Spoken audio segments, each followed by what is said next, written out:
Hello and नमस्ते दोस्तों। आज के इस वीडियो में हम बात करने वाले हैं राजस्थान भूगोल के बारे में। राजस्थान भूगोल की ये महत्वपूर्ण क्लास होने वाली है। इसमें हम मुख्य रूप से पढ़ने वाले हैं राजस्थान भूगोल के बारे में सामान्य परिचय, जिसमें हम पढ़ेंगे राजस्थान के जो भी संभाग हैं उनके बारे में। और आज के बाद में हम डेली एक क्लास करने वाले हैं और हम जल्द ही BSTC का एग्ज़ाम होने वाला है। उनसे पहले आपका पूरा का पूरा कोर्स है वो करवाने वाले हैं। और वह भी किस तरह होने वाले हैं, सारे के सारे हैंड नोट्स होंगे जो आपको पढ़ाए जाएंगे और आप इसे प्राप्त भी कर सकते हैं। और इसे प्राप्त करने के लिए आपको मैसेज करना होगा 8107859511 810 785 9511। ठीक है, इस पर आप मैसेज कीजिए, व्हाट्सअप कीजिए और इसके आपको व्हाट्सअप करते ही पूरी जानकारी मिल जाएगी। तो सबसे पहले हम आज का सेशन शुरू करते हैं। तो राजस्थान का भूगोल है, उसमें हम सबसे पहले पढ़े तो राजस्थान भूगोल में 33 ज़िले जो हम पहले पढ़ते थे। अभी वर्तमान में राजस्थान में कितने ज़िले हैं, तो इसमें 19 ज़िलों को, नई ज़िलों की स्वीकृति के साथ ही हम 50 ज़िले पढ़ते हैं। राजस्थान में वर्तमान में कितने ज़िले हैं, तो 50 ज़िले हैं। राजस्थान में 50 ज़िले हैं जो वर्तमान में हैं। संभाग के बारे में बात करें तो अभी वर्तमान में 3 संभाग को और जोड़ा गया है। अभी तक इनकी फाइनल रिपोर्ट है जो आई नहीं है कि किस संभाग में कौन से जिले को शामिल किया जाएगा, तो ये जल्दी घोषित की जाएगी, तो वो भी हम आपको एक अपडेटेड क्लास दे देंगे। अभी तक के जो एग्ज़ाम है उसमें यही मान्य किया जाता है। 3 कौन कौन से संभाग हैं, तो एक आपका जोड़ा गया है पाली को भी एक नया संभाग बनाया गया है। दूसरा इससे बनाया गया है तो वो बनाया गया है सीकर को भी संभाग के रूप में घोषित किया गया है। तो एक हम और ले सकते हैं पाली और सीकर, और इसके साथ में तीसरा संभाग भी राजस्थान में एक नया घोषित किया गया है और उस संभाग का नाम है, हम दक्षिण में एक पढ़ते हैं बांसवाड़ा को भी संभाग घोषित किया गया है। तो देखिए बांसवाड़ा, सीकर और पाली ये तो नए संभाग हैं। अभी वर्तमान में बोला जाए संभागों की संख्या कितनी है, तो 10 वर्तमान में संभागों की संख्या है। और राजस्थान में जिलों की संख्या कितनी है, तो राजस्थान में जिलों की संख्या 50 है। तो देखिए एक तो आपको ये क्वेश्चन पूछे जा सकते हैं क्योंकि आपको मैं मुख्य रूप से BSTC लेवल का ही पढ़ाने वाला हूँ और इसी के साथ में, और वैसे हम ये भी डीप से पढ़ने वाले हैं। और अगर आप इसको करते हैं तो आप राजस्थान के लगभग हर कोई एग्ज़ाम है उनको आराम से क्वालिफाई करवाएंगे। अब देखते हैं आगे। तो सबसे पहले देखो राजस्थान में जैसे 25 ज़िले तो हम पहले पढ़ते हैं कि जैसे ही राजस्थान का गठन हुआ था 1 नवंबर 1956 को, उस समय भी थे। उसके बाद में जो भी राज्य ज़िले गठित हुए उनके बारे में हम अभी पढ़ने वाले हैं। तो देखिए कि राजस्थान का 26वां जिला कौन सा है, उनके बारे में पढ़ने से पहले ये बता दें कि राजस्थान का 26वां जिला है अजमेर राजस्थान का 26वां जिला है। और अजमेर को राजस्थान के 26वां जिला कब घोषित किया गया, तो ये 1 नवंबर 1956 में। अब मेरे को ये आपको आंसर बताना है कमेंट बॉक्स में, राजस्थान का एकीकरण हुआ था वो कितने चरणों में हुआ था, और वो आखिरी शरण है वो कब खत्म हुआ था, वर्तमान राजस्थान का स्वरूप कब आया था। और इसको बाद में बता देता हूँ एक और कि उस समय राजस्थान के जो चीफ मिनिस्टर थे वो थे मोहनलाल सुखाड़िया, जो उदयपुर से आते थे। और मोहनलाल सुखाड़िया राजस्थान के चीफ मिनिस्टर थे, और इसलिए यह बताया जाता है कि मोहनलाल सुखाड़िया को हम राजस्थान के वर्तमान स्वरूप का जो श्रेय जाता है वो किसको जाता है, मोहनलाल सुखाड़िया को ही जाता है।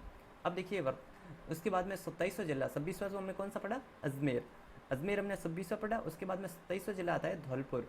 ठीक है, और धौलपुर कब बना था जिला, तो ये 15 अप्रैल 1982 को बना था।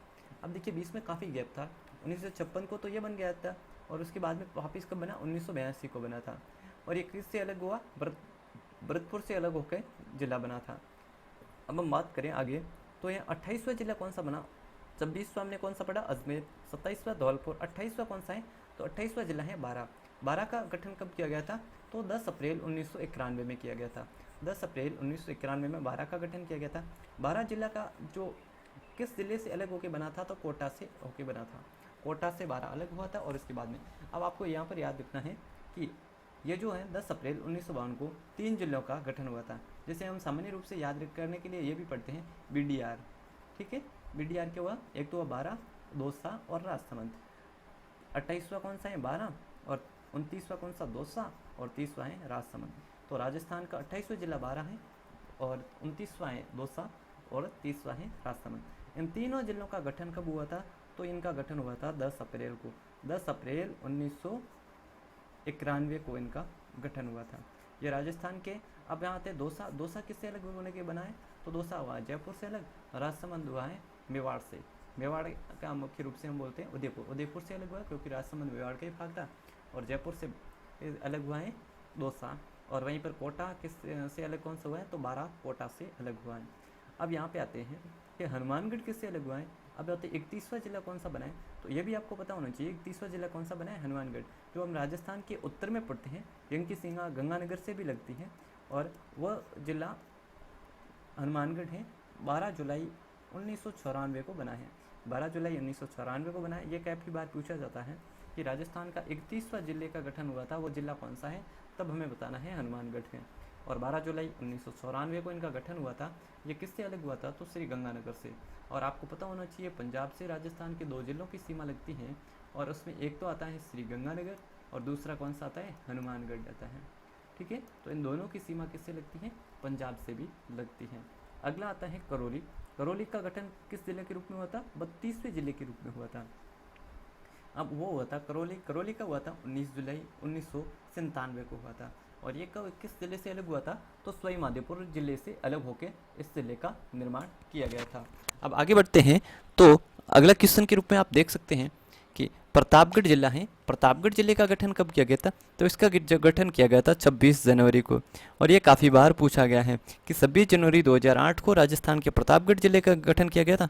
इसमें 3 जिलों को शामिल किया गया था, अलग अलग 3 जिलों की तहसीलें ली गई थी। और इसमें हम छोटी सादड़ी वगैरह वो पढ़ते हैं, वही है वो अगली टॉपिक में, उसमें मैं पूरी का पूरा आपको बताने वाला हूँ कि कौन से ज़िले से, ये आगे हम डायग्राम की सहायता से पढ़ने वाले हैं।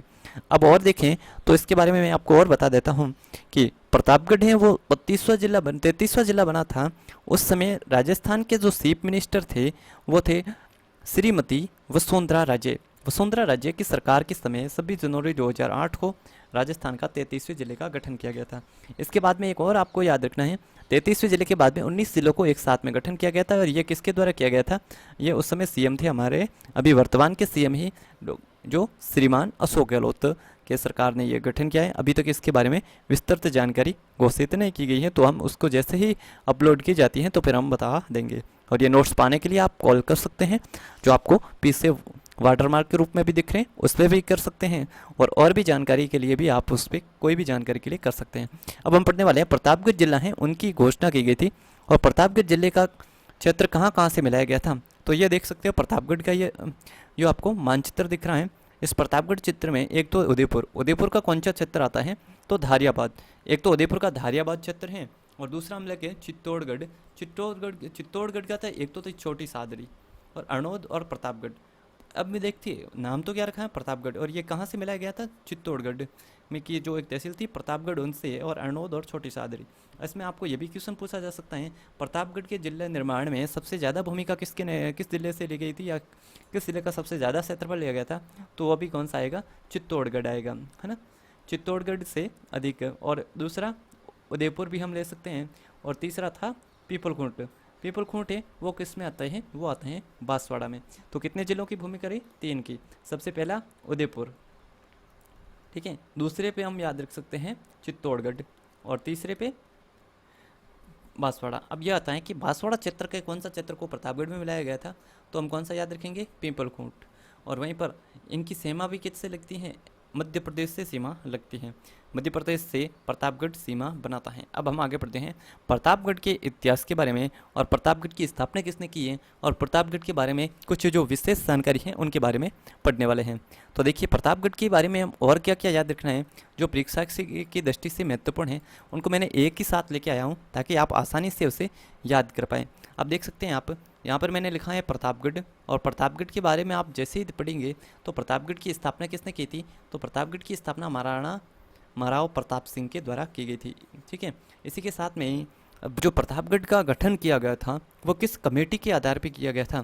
जैसे हमने पढ़ा प्रतापगढ़ का गठन कब हुआ था, तो 2008 में हमने पढ़ा था कि 26 जनवरी 2008 को इसका गठन हुआ था। मुख्यमंत्री थी वसुंधरा राजे की सरकार के द्वारा। इसमें तो ये जो परमेश चंद्र कमेटी थी, उन कमेटी के आधार पर यह गठन प्रतापगढ़ का गठन किया गया था।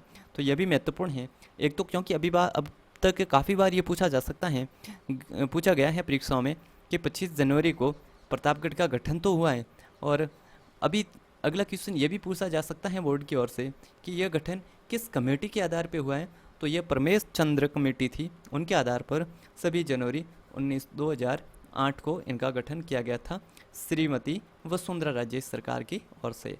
अगला पढ़े तो ये दूसरा सबसे ऊंचा नगर है। प्रतापगढ़ कौन सा है? दूसरा सबसे ऊंचा नगर है। चित्तौड़गढ़ की तहसील थी ये पहले और फिर इसे मिलाया गया था। अब आते हैं कि अगर दूसरा ये राजस्थान का सबसे ऊंचा नगर है तो सबसे पहला ऊंचा नगर कौन सा है? तो सबसे पहला ऊंचा नगर है वो है माउंट आबू। माउंट आबू राजस्थान का सबसे ऊंचा नगर है। और दूसरा अगर आप याद रखेंगे तो वो कौन सा है? प्रतापगढ़। अब प्रतापगढ़ किस नदी के किनारे पर स्थित है? तो वो किस नदी के किनारे पर है? जाखम नदी के किनारे पर स्थित है। और इसी के साथ में आपको ये भी पता होना चाहिए प्रतापगढ़ के क्षेत्र को किस नदी के नाम से, जो किस क्षेत्र के नाम से जानते हैं, तो इसे कांठल क्षेत्र के नाम से भी जानते हैं। ठीक है, अब ये मेरे को बताना है कांठल क्षेत्र किस नदी का बहाव क्षेत्र है। अब वह क्षेत्र आता है माही नदी का आता है या फिर चंबल नदी का आता है। माही नदी का क्षेत्र है या फिर चंबल नदी का, ये आपको बताना है कमेंट बॉक्स में। अब एक और याद रखना कि प्रतापगढ़ में एक और प्रसिद्ध दरगाह है जिसे बोलते हैं काका जी की दरगाह। काका जी की दरगाह भी कहाँ आती है? प्रतापगढ़ में स्थित है। और वहीं पर थेवा कला के लिए भी कौन सा जिला प्रसिद्ध है? वो प्रतापगढ़ प्रसिद्ध है। ठीक है ना, तो प्रतापगढ़ थेवा कला के लिए भी प्रसिद्ध है। या एक और बताना कि थेवा कला के लिए एक बार जो राष्ट्रपति जो पुरस्कार से सम्मानित किए गए थे 2005 में, और वो किसे दिया गया था? उन सोनी का नाम बताना है जो यहाँ पे जिन्हें थेवा कला के लिए 2005 में राष्ट्रपति पुरस्कार दिया गया था। इनके बारे में आपको जरूर बताइए और ये कमेंट में बताइए। मैं ये क्वेश्चन क्यों पूछ रहा हूँ? ताकि आप भी अपडेट रहें। और अभी परीक्षा आपकी 28 अगस्त को होने वाली है, तो 28 अगस्त की परीक्षा है, इसका मतलब मैं ये मान के चलूँ कि आपने एक बार सिलेबस किया होगा। अगर नहीं भी किया है तो इस वीडियो को 1 या 2 बार देखिए, आपके सारे के सारे डाउट क्लियर हो जाएंगे। और जैसे ये खत्म होगा हम MCQ सीरीज़ लेके आने वाले हैं और उसमें भी आपके जो भी डाउट है वो क्लियर हो जाएंगे। सबसे पहले हम पूरी की पूरी थ्योरी करेंगे और थ्योरी डेली एक ज्योग्राफी और एक ही हिस्ट्री की क्लास है, और साथ साथ में कभी कभी आपको कल्चर की क्लास भी मिलती रहेगी। अब आगे देखते हैं। तो आगे हम प्रतापगढ़ के बारे में हमने पूरा विस्तार से पढ़ लिया कि प्रतापगढ़ कब बना और प्रतापगढ़ के इतिहास और प्रतापगढ़ से संबंधित जो भी महत्वपूर्ण है वो सारी जानकारी हमने पढ़ ली। अब हम पढ़ने वाले हैं संभाग के बारे में। देखिए, संभाग राजस्थान में जो संभाग हैं वो 30 मार्च 1949 को, वैसे राजस्थान का गठन भी हम यही मानते 30 मार्च को, जो वैध राजस्थान के रूप में इनका गठन हुआ था, और इसी कारण हम 30 मार्च को राजस्थान दिवस के रूप में भी मनाते हैं और राजस्थान दिवस के रूप में भी इसे मनाया जाता है। अब हम देखेंगे संभागीय व्यवस्था है वो प्रारंभ किसने की थी? हीरालाल शास्त्री। हीरालाल शास्त्री को राजस्थान के प्रथम मुख्यमंत्री थे, हीरालाल शास्त्री ही थे प्रथम मुख्यमंत्री। उनके द्वारा राजस्थान में संभागीय व्यवस्था शुरू की गई थी। जब यह व्यवस्था प्रारंभ की गई थी उस समय राजस्थान में केवल और केवल कितने संभाग थे? संभागों की संख्या 5 थी। एक तो आता था जयपुर संभाग, दूसरा आता था बीकानेर संभाग, तीसरा था कोटा संभाग और चौथा था जोधपुर संभाग, और इससे अगला 5वां संभाग था वो उदयपुर संभाग। राजस्थान में मुख्य रूप से पहले कौन से थे? 5 ही संभाग थे। अब यहाँ पर हमने पढ़ लिया। देखिए, आगे बढ़ने से पहले एक बार और बता देता हूँ, अभी तक हमने इस चैनल को सब्सक्राइब नहीं किया तो ज़रूर कर दीजिए, क्योंकि आपको इतना अच्छा ज्ञान मिल रहा है फिर भी आपने सब्सक्राइब नहीं किया है तो आपको कर देना चाहिए इतना तो। अब आता है कि अप्रैल 1962 में इस व्यवस्था को, संभागीय व्यवस्था को प्रारंभ हीरालाल शास्त्री ने किया था ना, उन्हें ख़त्म कर दिया गया था और ये किया गया था मोहनलाल सुखाड़िया के द्वारा। मोहनलाल सुखाड़िया जो राजस्थान के मुख्यमंत्री थे, मैंने बताया था 1 नवंबर 1956 को राजस्थान का गठन होता है और उनका श्रेय भी किसी को जाता है? मोहनलाल सुखाड़िया को जाता है। और 1962 में जब ये मुख्यमंत्री थे तब उन्होंने अप्रैल 1962 में संभागीय व्यवस्था को ख़त्म कर दिया था। एक और बताना है, राजस्थान में सबसे लंबे समय तक मुख्यमंत्री रहने वाले भी मुख्यमंत्री कौन से थे, और इनका संबंध मैंने बता दिया था, उदयपुर से आता है। और आगे पढ़े, राजस्थान का संभागीय व्यवस्था को बंद कर दिया था। ये किसने किया था? मोहनलाल सुखाड़िया ने। आप ये यहाँ से याद रख सकते हो, ये किसने के हीरालाल शास्त्री ने शुरू की थी और किसके द्वारा सुखा दी गई थी, ये मतलब बंद कर दी गई थी, और मोहनलाल सुखाड़िया के द्वारा। अब ये वापस शुरू कौन से मुख्यमंत्री करते हैं उनके बारे में हम पढ़ लेते हैं। तो देखो, आगे बढ़ने से पहले मैं एक बार और आपको बता देता हूँ कि ये व्यवस्था प्रारंभ की गई थी, वो तो की गई थी हरिदेव जोशी के द्वारा। सबसे पहले तो प्रारंभ किसने की थी? ये तो की थी 30 मार्च को 1949 को की गई थी, और राजस्थान के पहले मुख्यमंत्री हीरालाल शास्त्री के द्वारा। अब ये दूसरी बार वापस प्रारंभ की गई थी 26 जनवरी 1987 को प्रारंभ की गई थी, और तब की गई थी। और उस समय राजस्थान के जो मुख्यमंत्री थे वो थे हरदेव जोशी। उस समय राजस्थान के मुख्यमंत्री हरदेव जोशी थे, उनके द्वारा वापस हरी की गई थी। और किसके द्वारा सुखा दी गई थी? मोहनलाल सुखाड़िया के द्वारा।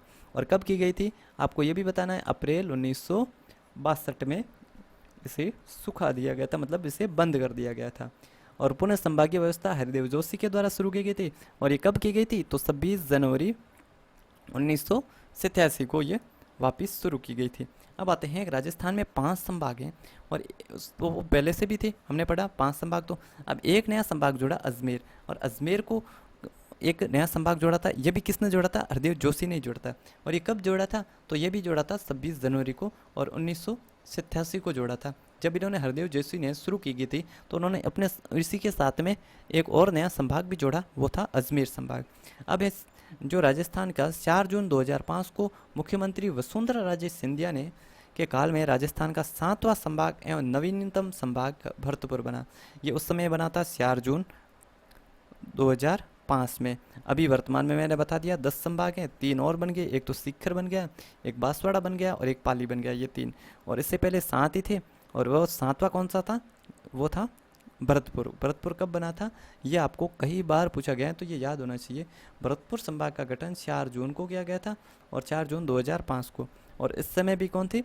वसुंधरा राजे सिंधिया।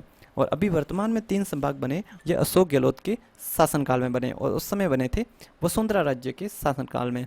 अब यहाँ पर हम देख सकते हैं इससे आगे कि भरतपुर संभाग बना। और भरतपुर के बारे में और भी ऐसे संभाग से जो क्वेश्चन बनते हैं वो भी बता देता हूँ कि इसमें गठन के समय किस किस जिलों को शामिल किया गया था। और देखिए, भरतपुर संभाग के बारे में याद रखना आपको, एक तो ये राजस्थान का सबसे छोटा संभाग कौन सा है? भरतपुर संभाग है। और इनका क्षेत्रफल याद रखें तो आपको ये याद रखना है कि 1,81,022 किलोमीटर ही इसका क्षेत्रफल है पूरे संभाग का। और संभाग के गठन किन किन जिलों को मिला के किया गया था? तो जयपुर संभाग से 2 जिले लिए गए थे, एक तो लिया गया था भरतपुर और एक लिया गया था धौलपुर। ये 2 जिले तो जयपुर संभाग से लिए गए थे और 2 जिले कहाँ से लिए गए थे? कोटा से। अब कोटा से कौन सा जिला लिया? तो एक तो करौली जिला लिया गया था, एक सवाई माधोपुर। अब आपको याद रखना है कि 2 इधर से हो गए, 2 इधर से हो गए, टोटल कितने हो गए? 4। तो आपको याद रखना है भरतपुर, जिनका गठन 4 जून को किया गया था, 4 जून 2005 को किया गया था। और इसके वर्तमान में 4 जून को ही गठन हुआ। वर्तमान में जिले भी कितने इसमें? 4 ही हैं। और नवीनतम ये था, परंतु अभी वर्तमान में ये और बन गए हैं। और बाकी वालों में अभी तक क्षेत्रफल का डिसाइड नहीं हुआ है, तो हम ये नहीं बोल सकते हैं क्योंकि अब तक तो डेटा यही सही माना जा रहा है कि भरतपुर सबसे छोटा संभाग है। परंतु जैसे ही उनका क्षेत्रफल घोषित होता है या तो कोई और भी डेटा हमारे सामने निकल के आ सकता है। अब हम आगे बढ़ते हैं, बाकी संभागों के बारे में भी कुछ जानकारी हम प्राप्त कर लेते हैं। तो देख सकते हैं आप, अगर आपको ये नोट्स चाहिए तो आप इस नंबर पे कॉल कर सकते हैं। ये आपके सामने है 82, ये जो नंबर आपको दिख रहे हैं हाईलाइट हो रखे 8107859511, इस पर कॉल करके या फिर इस पर व्हाट्सअप करके आप आसानी से नोट्स को प्राप्त कर सकते हैं। देखते हो, आगे बढ़ते हैं। तो आगे बढ़ते देखते हैं हम बीकानेर और राजस्थान के जो ये संभाग हैं उनके बारे में मुख्य रूप से देखते हो। ये राजस्थान का डायग्राम है और इस डायग्राम में हम देख सकते हैं सबसे बड़ा संभाग है क्षेत्रफल की दृष्टि से तो जोधपुर संभाग यहाँ पर दिख रहा है। और उसके बाद में ऊपर बीकानेर है और यहाँ पर अजमेर दिख रहा है, जिसका गठन कब किया गया था? 1987 में किया गया था। और किसके मुख्यमंत्री कौन थे उसमें? तो हरदेव जोशी के मुख्यमंत्री थे। जयपुर और उदयपुर संभाग हैं, इधर कोटा आता है। यह सबसे नवीन संभाग हैं जिनका गठन 4 जून को किया गया था और 2005 में किया गया था। मुख्यमंत्री थे वसुंधरा राजे सिंधिया। आगे बढ़ते हैं, दूसरे जिलों के बारे में, दूसरे संभागों के बारे में भी हम पढ़ लेते हैं थोड़ा थोड़ा। अब आगे देखो, हमने जोधपुर संभाग के बारे में, जो जोधपुर संभाग में कितने ज़िले थे? तो जोधपुर संभाग में वर्तमान में है 6 ज़िले। आपको ये एक और याद रखना है कि 6 ज़िले वाले हमारे पास में संभाग केवल और केवल 2 ही हैं,